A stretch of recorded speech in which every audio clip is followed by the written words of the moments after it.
En febrero de 2026 el mundo fue empujado al abismo. Se nos dijo que las bombas tenían que caer porque Irán estaba a días de obtener un arma nuclear. Pero ¿qué pasaría si eso fuera solo una cortina de humo? Hoy estamos haciendo las preguntas que nadie quiere responder. Cuando Estados Unidos se enfrenta a adversarios globales masivos, ¿por qué cayeron las bombas sobre Teherán? Y mirando la evidencia, ¿fue esta guerra realmente necesaria en absoluto? Esto es Lawrence Reporting. Por favor, dale me gusta a este video y suscríbete al canal. Para entender por qué fuimos a la guerra con Irán tenemos que mirar con quién no fuimos a la guerra. La comunidad de inteligencia de Estados Unidos clasifica oficialmente a 4 naciones como nuestros principales adversarios: China, Rusia, Corea del Norte e Irán. Los 4 trabajan activamente para desmantelar la influencia global estadounidense. China domina los dominios económicos y cibernéticos. Rusia y Corea del Norte ejercen amenazas nucleares existenciales. Irán es el máximo agente de caos regional. Teherán proyecta su poder a través de una vasta y letal red de milicias proxy, operaciones cibernéticas agresivas, y un programa de misiles balísticos en rápida expansión diseñado para asfixiar a Medio Oriente. Pero si todos son amenazas, ¿por qué no vemos bombarderos furtivos B-2 lanzando bombas antibúnker sobre Moscú, Beijing o Pyongyang? La respuesta es la destrucción mutua asegurada. Rusia y China son superpotencias con tríadas nucleares masivas. Un ataque preventivo en su territorio garantiza un lanzamiento nuclear de represalia que terminaría con la civilización humana. Corea del Norte cruzó con éxito el umbral nuclear hace años. Poseen misiles balísticos intercontinentales funcionales capaces de atacar ciudades aliadas o el territorio de Estados Unidos. Su disuasivo nuclear funciona perfectamente, lo que nos lleva a la excepción de Irán. La justificación pública para la guerra de 2026 fue que Irán estaba a punto de construir un arma nuclear, pero la inteligencia de Estados Unidos evaluó constantemente que Irán no tenía un programa activo de armamento. De hecho, los ataques aéreos estadounidenses en junio de 2025 habían convertido sus sitios de enriquecimiento en Fordow y Natanz en tumbas de concreto. Así que aquí está la paradoja aterradora. ¿Atacó Estados Unidos a Irán para evitar que obtuvieran un arma nuclear?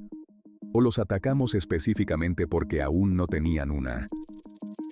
El OIEA verificó que en lo profundo de sus instalaciones subterráneas, Irán estaba sentado sobre un arsenal de aproximadamente 440 kilogramos de uranio enriquecido al 60%. Teherán siempre ha afirmado públicamente que su programa nuclear es estrictamente para energía civil e investigación médica. Pero aquí está la dura y cruda verdad de la física nuclear. Las plantas de energía comercial solo requieren uranio enriquecido a un 3 a 5%. Los isótopos médicos tienen un límite del 20%. No hay una justificación civil creíble para enriquecer al 60%. Es una provocación deliberada. Un disparo de advertencia geopolítico. Porque una vez que alcanzas el 60%, la física del enriquecimiento cambia por completo. La parte más difícil y que más tiempo consume de construir una bomba es pasar de 0 a 20%. Pasar del 60% al umbral de grado armamentístico del 90% es un sprint matemático. Los analistas de inteligencia llaman a esto el tiempo de fuga. Y a principios de 2025 el tiempo de fuga de Irán para asegurar suficiente combustible al 90% para una sola bomba se evaluó en menos de 2 semanas. Pero tener el combustible no significa que tengas una bomba. Al público a menudo se le vende la idea aterradora de que el uranio enriquecido es un arma terminada. Pero para entender por qué la inteligencia de Estados Unidos evaluó constantemente que Irán no tenía un programa activo de armamento, tienes que entender lo que construir una ojiva nuclear requiere realmente. No puedes simplemente empaquetar gas altamente radiactivo en un tubo de misil. La militarización es una pesadilla de ingeniería increíblemente compleja. Primero tienes que convertir químicamente el volátil gas hexafluoruro de uranio en metal sólido. Luego tienes que fundir y maquinar con precisión ese metal altamente tóxico en un núcleo esférico perfecto. Pero el obstáculo más difícil, el muro de ingeniería que detiene a la mayoría de las naciones, es la implosión. Para desencadenar una reacción en cadena nuclear tienes que rodear ese núcleo de uranio con altos explosivos convencionales, conocidos como lentes de implosión. Deben detonar con una simetría de microsegundos absolutamente perfecta para comprimir el núcleo hacia adentro hasta que alcance la supercriticidad. Si la sincronización falla por una fracción de milisegundo, el arma simplemente vuela en pedazos, convirtiéndose en un desastre radiactivo sucio. Perfeccionar ese detonador explosivo, miniaturizarlo para que encaje dentro de una ojiva y construir un vehículo de reentrada que pueda sobrevivir al intenso calor de caer desde el espacio, toma meses si no años de pruebas altamente visibles, pruebas que los satélites estadounidenses verían al instante.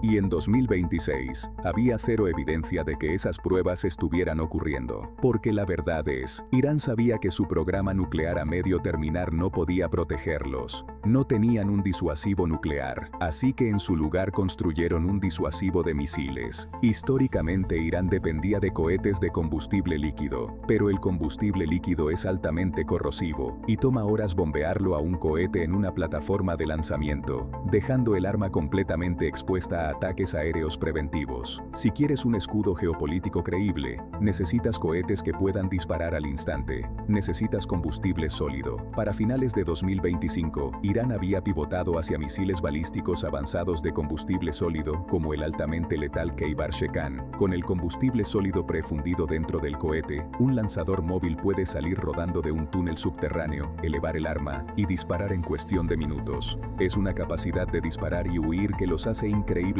difíciles de cazar, pero producir en masa combustible sólido para cohetes es altamente peligroso. Requiere máquinas industriales masivas y altamente calibradas conocidas como mezcladores planetarios. Estas máquinas son requeridas para combinar los químicos volátiles sin desencadenar una detonación accidental que nivelaría toda la instalación. Y debido a que Irán estaba bajo sanciones internacionales paralizantes, no podían construir o comprar estas máquinas abiertamente. Aquí es donde la economía geopolítica en la sombra toma el control. Ayudado por masivas importaciones de químicos de China, Irán eludió por completo el sistema financiero global.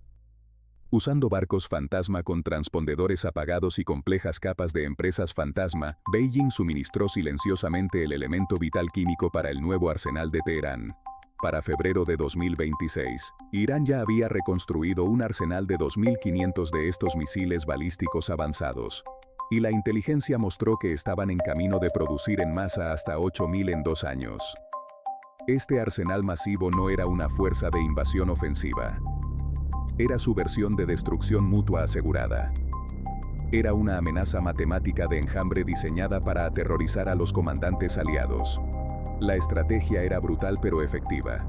Una batería Patriot de Estados Unidos solo alberga 32 interceptores. Un sistema THAAD alberga 48. Si Irán lanza 100 drones baratos, las redes de defensa automatizadas se ven obligadas a participar, vaciando sus cargadores. Una vez que el escudo cae, las bases y portaaviones de Estados Unidos quedan completamente indefensos. Ese umbral de 8.000 es la respuesta a por qué ahora. La Operación Furia Épica no se trataba de una bomba nuclear. Fue un ataque preventivo para borrar las fábricas de misiles de Irán antes de que esa matemática se convirtiera en realidad. Así que aquí estamos, a 3 semanas de la campaña aérea más concentrada del siglo XXI. ¿Cuál es el daño real? La coalición no solo bombardeó los misiles, apuntaron a la cadena de suministro. Las fuerzas de Estados Unidos e Israel destruyeron con éxito entre 12 y 20 mezcladores planetarios. Debido a que reemplazar estas máquinas especializadas bajo sanciones internacionales tomará años, las fábricas están funcionalmente muertas.